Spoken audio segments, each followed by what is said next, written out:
Our Matthew Torres continues our coverage for us today at the Cathedral of St. Thomas More in Arlington after the Chancellor of the Catholic Diocese of Arlington. And Matthew, I understand that he had a really special connection with him. Yeah, he served the Pope in different capacities, including as his interpreter at the Vatican for several years. Today, he and church members remembered Pope Francis as a leader who opened his arms to all. If keeping your faith is a pillar in life, Maria Aguilar has cemented herself in the Catholic Church. Just prayed this morning. In the pews of the Cathedral of St. Thomas More in Arlington, The Lord be with you. Aguilar joins the congregation to pray for Pope Francis. I was sad. The first pontiff from Latin America and the first to be Jesuit died Easter Monday morning.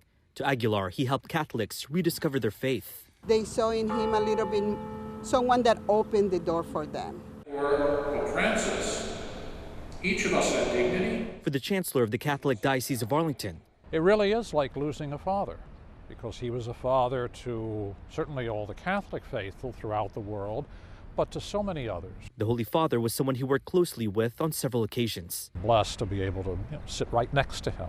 Msgr Paul deLadurantaye was appointed to the Vatican in 2018 to work for the Secretariat of State. Part of his role was to interpret for the Pope in several meetings, including with the President of Ireland 2 years ago, and this hour-and-a-half-long sit-down with President Joe Biden in 2021. Then there was the roughly 10-minute interaction with movie star Sylvester Stallone. The Pope said, "Yeah, Rocky, here in the Vatican."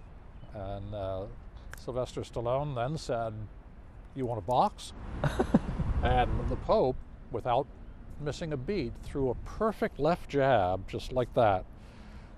And I thought to myself, I don't think Stallone knows that the Pope had been a bouncer at a nightclub before he entered the Jesuits. I was just trying not to laugh out loud, because it was very funny. But whether his interactions were brief or long, deLadurantaye says Pope Francis maintained dignity for everyone. His commitment to what he called a missionary church is part of the legacy.